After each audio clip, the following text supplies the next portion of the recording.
जी मित्रों अमे आगे छे मोढेरानो सूर्य मंदिरનો ઇતિહાસ તમને જણાવીએ। આ મંદિરનું નિર્માણ કરાવનાર રાજવંશ સોલંકી કુળનું હતું। સોલંકી વંશને સૂર્યવંશી પણ કહેવાતું હતું, જેઓ સૂર્યને કુળદેવતા તરીકે પૂજવતા હતા। તેથી તેમણે તેમના દેવતાની આરાધના માટે એક ભવ્ય સૂર્ય મંદિરનું એક નિર્માણ કર્યું।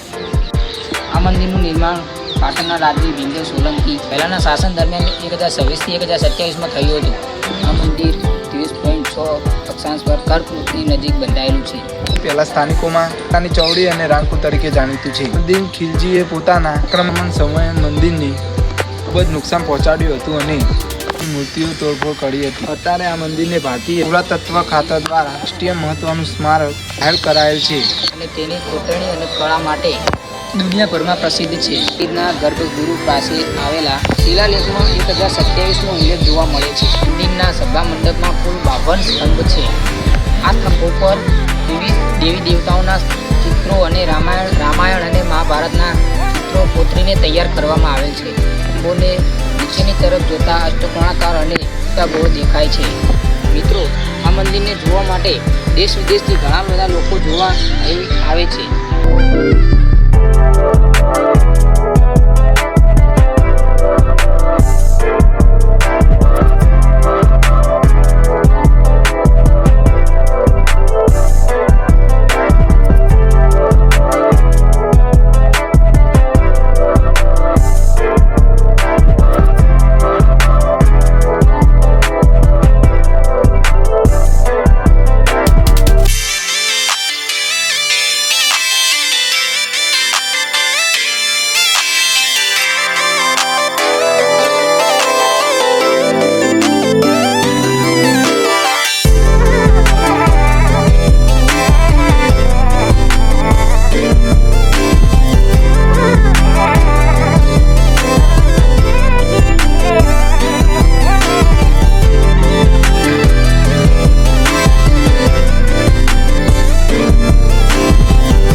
हमारे पास उसका मतलब ये हुआ कि दुनिया भर के लोग उस ज़माने में पढ़ने आते थे, तो सच्ची में हमारे पास नॉलेज था।